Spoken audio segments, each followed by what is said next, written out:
Welcome to the solutions to the Thermodynamics Problem Set, problems numbers 28 through 31. Number 28, a container is placed in a water bath and held at constant volume as a mixture of fuel and oxygen is burned inside it. The temperature of the water bath is observed to rise during the burning. The water is also held at constant volume. A, consider the burning mixture to be the system. What are the signs of Q, W, and delta U? B, what are the signs of these quantities that the water bath is considered to be the system? I started out by drawing a picture of the system just to give myself an idea of what's going on. So we have a container in a water bath held at constant volume as a mixture of fuel and oxygen is burning inside it, so you can see my little flame in there. And we have the temperature of the water bath observed to rise during the burning. So if we consider the burning mixture to be the system, what are the signs of Q, W, and delta U? Well, the burning system would be losing heat, giving it off to the surroundings, so the sign of Q would be negative. The work done is 0 because the volume of the container is not changing. So by analysis of W equals P delta V, there is no delta V, therefore there is no W. That said, then, for delta U equals Q plus W. If Q is a negative value and W is 0, that means the change in internal energy of the burning system would be negative. That makes sense in this case because that means this system would be losing internal energy. In other words, its temperature would be decreasing. And that makes sense because we note that the water bath itself, the temperature is increasing, getting that internal energy from the burning mixture. If we change it around for B and we consider the water bath to be the system, Q would be positive because heat is being added to the water bath. Again, W would be 0 because there's no change in volume of the water bath. And so by analysis of the first law of thermodynamics, delta U equals Q plus W.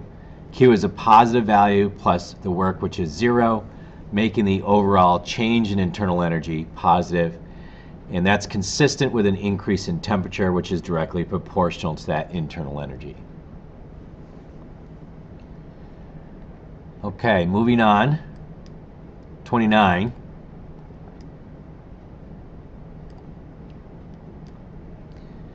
A gas is compressed at a constant pressure of 0.8 atmospheres from 9 liters to 2 liters.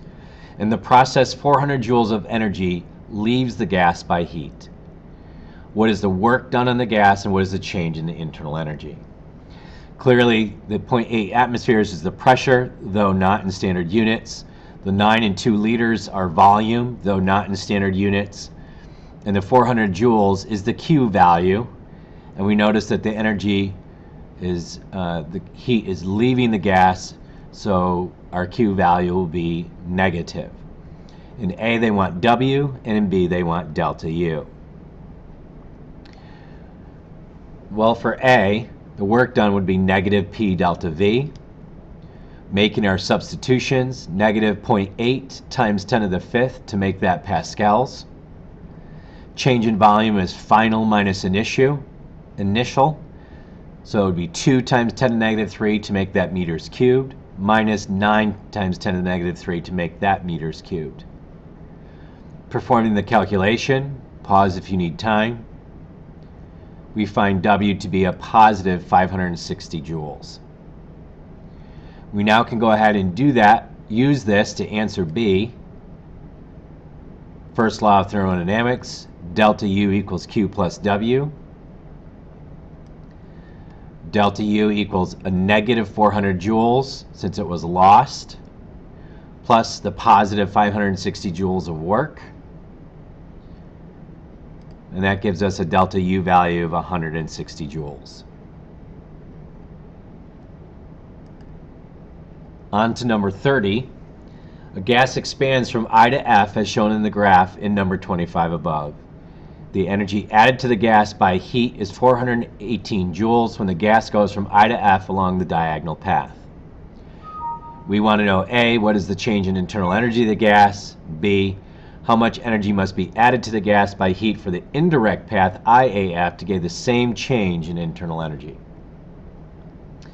Back up on our problem description, we note that the energy added to the gas by heat is 418 joules. That would be our Q value, and because it's added, it would be a positive value. A reminder that when we did number 25 before, that we had already found the work done by path IF, and we found that work done to be a negative 500 joules.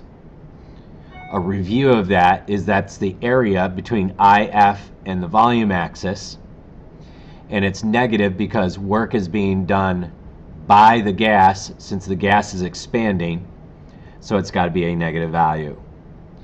Taking our first law of thermodynamics, delta U equals Q plus W.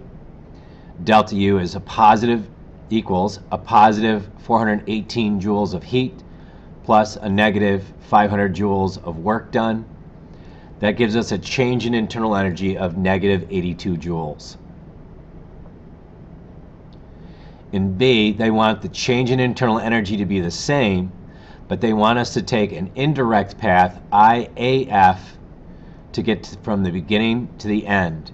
Since you're starting out at the same spot at I and ending at the same spot F, that makes the change in internal energy identical regardless of the path taken.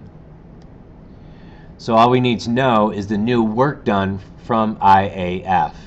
What you remember is the work done, or the area underneath IA down to the volume axis. We start with the first law of thermodynamics, delta U equals Q plus W.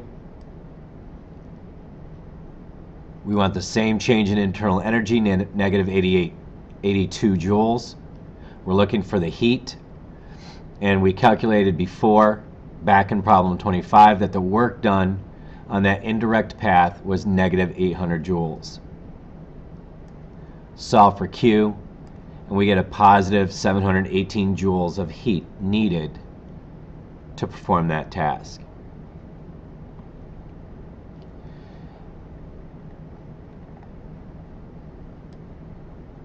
(31) 1 mole of gas initially at a pressure of 2 atmospheres and a volume of 3 liters has an internal energy equal to 91 joules.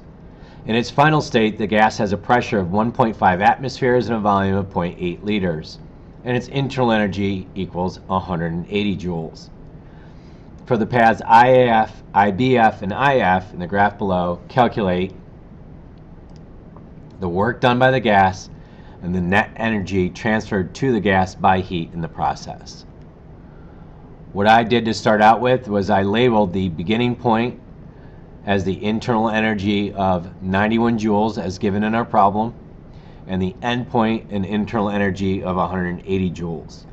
You notice that all three processes, regardless of their path, both start at I and end at F.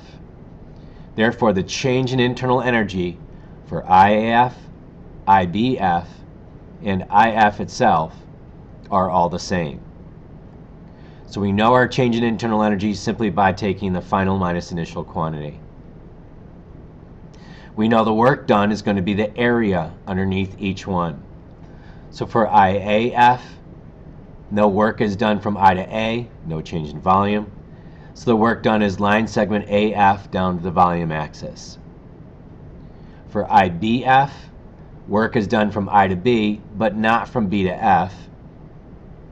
So the work done would be the line underneath the green, the area underneath the green line down to the volume axis.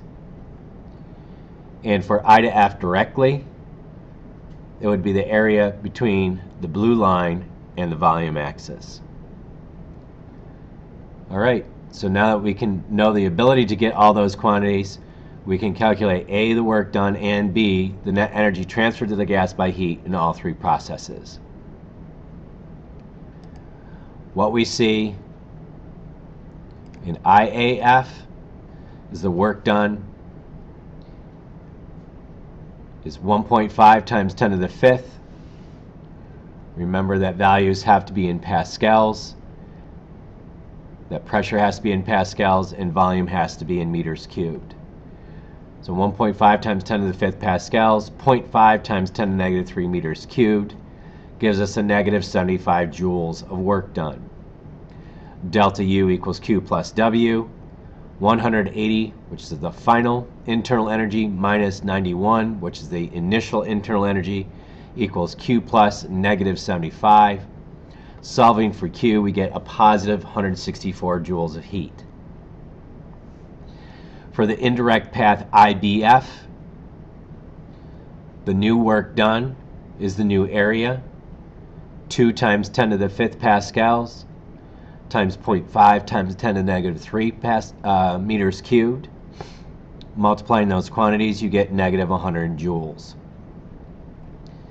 Same change in internal energy equals Q plus W. 180 minus 91 equals Q plus a negative 100. Solve for Q, positive 189 joules of heat added. For IF, we have the area of the triangle, which would be 1/2 base, 0.5 times 10 to the negative 3 times height, which is also 0.5 times 10 to the 5th. And we're going to add to that the area of this rectangle, which we already calculated over here to be 75 joules. That total quantity of work would be negative because, again, the gas is expanding. Change in internal energy, same, equals Q plus W, so equals Q plus negative 87.5 joules. Q equals positive 177 joules.